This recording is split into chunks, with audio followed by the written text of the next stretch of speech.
বালাঘোর পৌরসভার ৮ নম্বর ওয়ার্ডের বক্সিবাড়ির বাসিন্দা ইসমাইল মিয়া একসময় বুকভরা স্বপ্ন নিয়ে নিজের মাথা গোঁজা ঠাঁই হিসেবে একটি পাকা বাড়ি নির্মাণ করেছিলেন। তখন গোমতী নদী ছিল অনেক দূরে, কিন্তু বছরের পর বছর নদী ভাঙনের ফলে আজ এই রাক্ষসী গোমতী এসে দাঁড়িয়েছে তার ঘরের দোরগোড়ায়। গত কয়েকদিনের টানা বর্ষণে গোমতী নদীর জলস্তর বিপজ্জনকভাবে বৃদ্ধি পাওয়ায় ইসমাইল মিয়ার শেষ সম্বলও নদীগর্ভে বিলীন হওয়ার আশঙ্কা তৈরি হয়েছে। নিরুপায় হয়ে তিনি মিস্ত্রি ও স্থানীয় মানুষদের সহায়তায় নিজের হাতে সাধের পাকা ঘর ভেঙে দরজা জানালা সহ ব্যবহারযোগ্য অংশগুলো অন্যত্র সরিয়ে নেওয়ার চেষ্টা করছেন। ইসমাইল মিয়ার দাবি, এর আগেও নদী ভাঙনের কবলে পড়ে তিনি একটি ঘর হারিয়েছেন। এবার শেষ আশ্রয়টুকু বাঁচানোর জন্য এই কঠিন সিদ্ধান্ত নিতে বাধ্য হয়েছেন। টানা বৃষ্টিতে গোমতীর তীব্র স্রোত ও ভাঙন পরিস্থিতিকে আরও ভয়াবহ করে তুলেছে, ফলে যে কোনো মুহূর্তে তাঁর বাড়িটি নদী গর্ভে তলিয়ে যেতে পারে।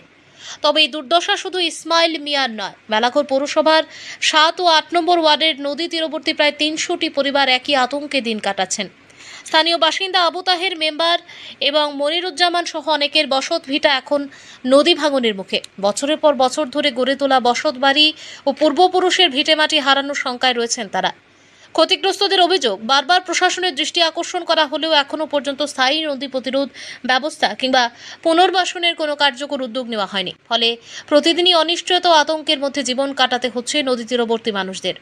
এখন এলাকার মানুষের একটাই দাবি, অবিলম্বে নদী ভাঙন রোধে কার্যকর ব্যবস্থা গ্রহণ এবং ক্ষতিগ্রস্ত পরিবারগুলোর নিরাপদ পুনর্বাসনের উদ্যোগ নিক প্রশাসন। অন্যথায় গোমতীর ভয়াল ভাঙনে আরও শত শত পরিবার সর্বস্ব হারানোর আশঙ্কা রয়েছে। বালাঘোর প্রতিনিধির রিপোর্ট, প্রতিদিন ত্রিপুরা।